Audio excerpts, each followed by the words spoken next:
ബഹുമാനപ്പെട്ട ഉസ്താദ്മാരെ, ഉമ്മമാരെ, ഉപ്പമാരെ, സ്നേഹം നമ്മുടെ കൂട്ടുകാരെ, അസ്സലാമു അലൈക്കും.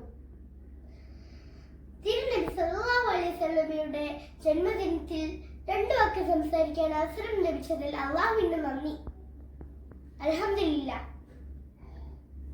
ഒരു ദിവസം ഒരു പാവപ്പെട്ട മനുഷ്യന് നബി തങ്ങൾക്ക് ഒരു കുലമുന്തിരി സമ്മാനമായി കൊണ്ടുവന്നു. അദ്ദേഹം പ്രവാചകനെ വളരെയേറെ സ്നേഹിച്ചിരുന്നു. നബി സല്ലല്ലാഹു അലൈഹി വസല്ലം സ്നേഹപൂർവ്വം നന്ദി പറഞ്ഞു. എന്നിട്ട് ഒരു മുന്തിരി തിന്നു. പ്രവാചകൻ അവനെ നോക്കി പുഞ്ചിരിച്ചു. എന്നിട്ട് മറ്റൊന്ന് തിന്നു. മെല്ലെ പ്രവാചകൻ ആ മുന്തിരിക്കൊല മുഴുവനും തിന്നു. അതിൽ ആർക്കും നബി മുന്തിരി പങ്കുവച്ചില്ല. ആ മുന്തിരിക്കൊല കൊണ്ടുവന്ന് പാവ മനുഷ്യൻ വളരെ സന്തോഷത്തോടെ പോയി.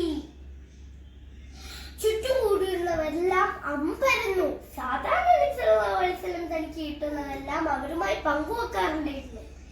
എന്നാൽ ഈ പ്രാവശ്യം വ്യത്യസ്തമായിരുന്നു. ഒരു സ്വഹാബി ആദരവോടെ നബിയോട് ഈ കാര്യം ചോദിച്ചു.